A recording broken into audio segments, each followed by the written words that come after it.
Hi! You know what this is if you grew up playing tennis in the 70s and 80s. Of course, you wouldn't use this when you're playing with the racket. In case you're wondering, this is a racket press which was used to prevent a wooden racket from warping. I'll share an old school technique and trivia as I string a 40-year-old racket with 40-year-old strings. All right, let's go inside.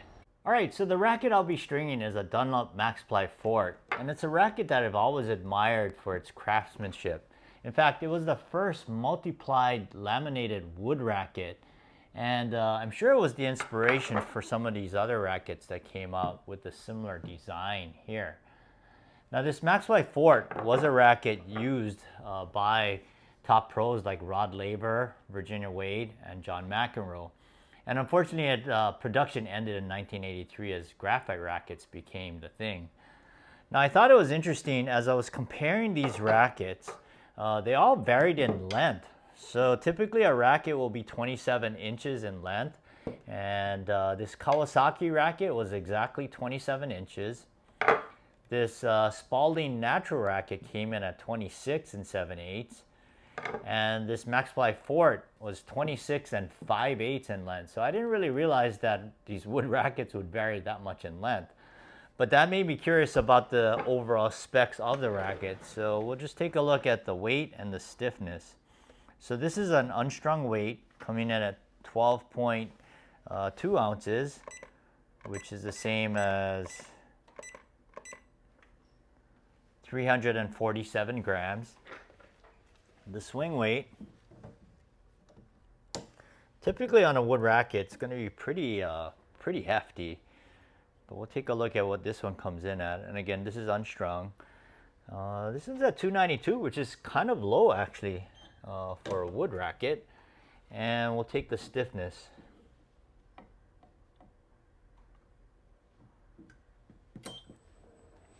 Of course, the stiffness of a wood racket will be pretty low. So we're going to see what this comes out to.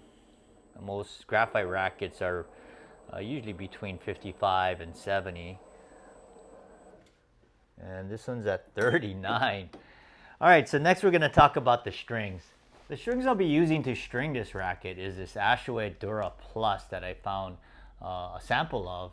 Unfortunately, it's unsealed, so I hope it'll be all right during the stringing. I also found this set of natural gut, and it has the old packaging of the Babala Mayut Wit. You can see there, it's a plastic gut. But it was also unsealed, so I think I'll save this for sentimental reasons. And besides, if it did break during the video, it wouldn't be a very good video. But did you know that natural gut came in 22 by 11 feet string lengths? So let's take a look at some of these old natural gut packages that I have here.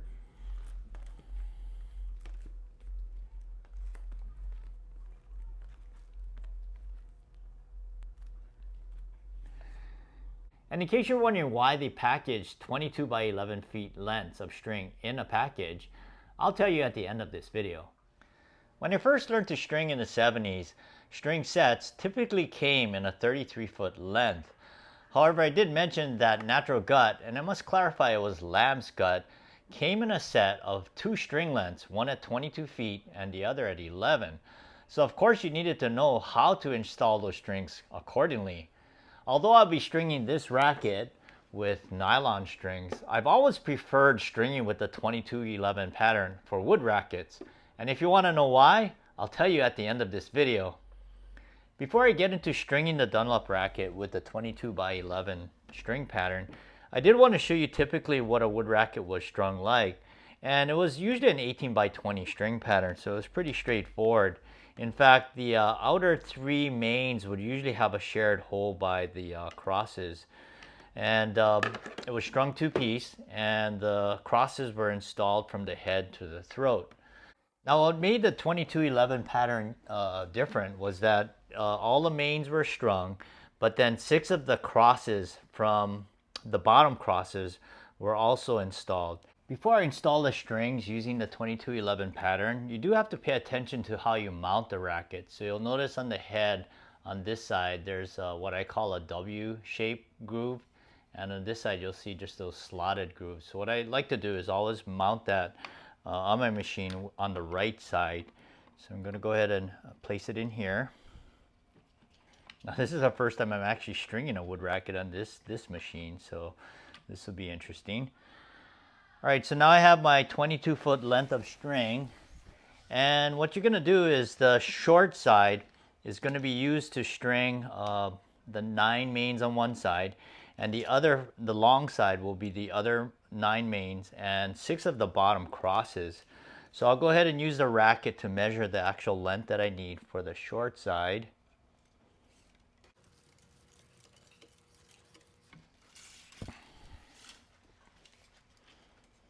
And I am going to place that short side on the W side of the frame.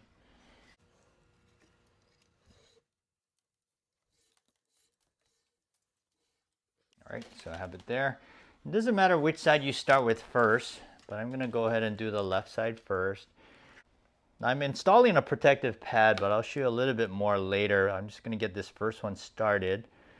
And this protective pad, or they call it power pads, is used to protect the frame and the string. So this was, you would typically see these on rackets. They were either made out of plastic or sometimes leather pieces, but I custom cut all my leather for the protective pads.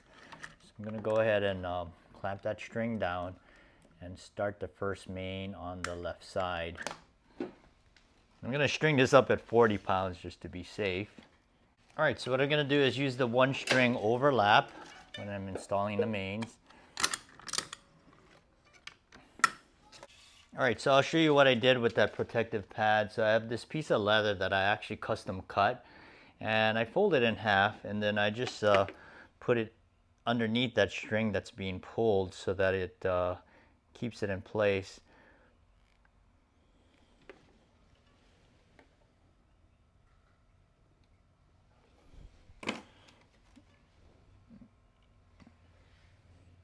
So you'll see a picture there of what it looks like when it's done.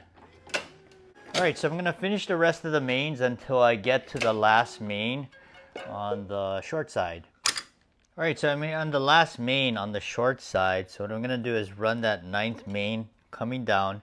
There's going to be a skipped hold on the bottom, not on the top. So you can see I have a lot of leftover string to tie off on this side.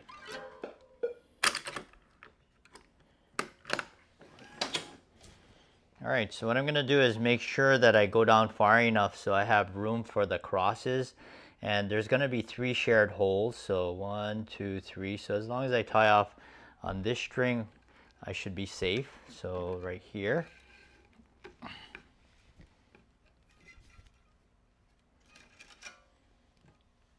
right, so I'm on my last main coming down on the long side. So again, I skipped that hole there.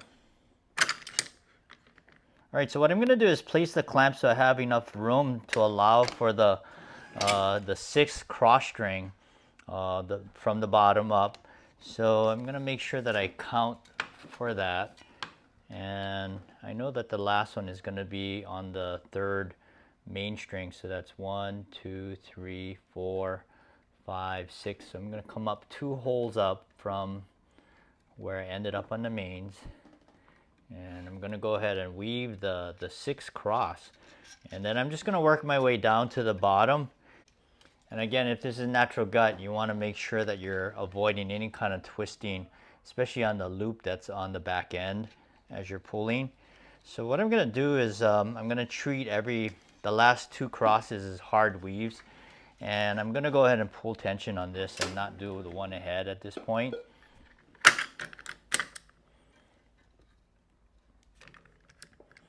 Yeah, if I had thinner teeth, it's probably better for this racket. Just for the fact that the spacing is so narrow. So I'm down here on the second to the last cross, and you can see that the spacing is very tight. So what I'm going to do is I'm just going to weave this halfway and then pull it so there's no loop or one ahead anymore. And I'm always pulling it at an angle, and if, again, this is natural gut, you want to just do this slowly. Okay, then I'm going to weave the other half here, and just making sure that you start over or under appropriately. And I'm also using the stitching technique. So I'll link the video, I'll provide the link down below as far as the technique I'm using. But I'm going to come out here and just make sure that I pull this string. And again, if this is natural gut, when you get to this loop, you don't want it to twist. So you're just holding that in place. And down on the last cross here, and the spacing is very tight. So I'm going to go into the stitching technique, and yeah, let's go ahead and use the full stitching technique. So let's say this is natural gut. I'm going to go ahead and just pull enough or cut enough length so that I'm not dealing with extra string. So I'm going to go ahead and just stitch each one at this point. And this does help reduce the twisting of a natural gut if it was. All right, so we can just tie off on the same hole on the other side, opposite of the right side. All right, so we got our 22-foot length of string installed. And now we're going to grab the 11-foot length. And on each side of the frame, you have to look at which side to start on. There is a specific side because of the fact that the racket has these individual slots. So on this side, you'll see that there's 3 of these holes and then these slots here. And on this side, there's an even number. So what's going to happen is you want to make sure that you start on the that you're going to tie off on the odd side. But what I'm going to do is I'm going to actually cheat a little bit. I'm going to come in here just to make it easier for me to weave. I'm actually doing the second one. You notice how easy that weave was. And then I'm going to come back here, and then the tie off will be on this side. So, all right. So of course this is going to be a hard weave.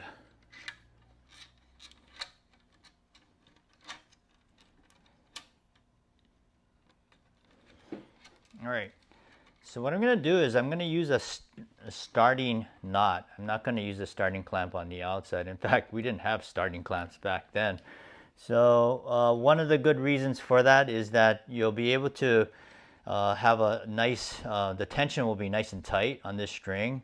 If I did use a starting clamp on the outside, then there'll be some drawback and this string will end up a little bit looser, so you don't want that. So I'm going to come down here where the hole is nice and big and do a starting knot here. All right, so I used a figure-8 starting knot there. So what I'm going to do is just weave the rest of the crosses, obviously from the middle of the racket going up until I reach the last cross string at the top. Finishing my last cross, and you really have to make sure that the strings within the grooves fall side by side and there's no crossover, because otherwise it's going to be sticking out outside of the groove, and you don't want that to happen. So you really got to pay attention to that.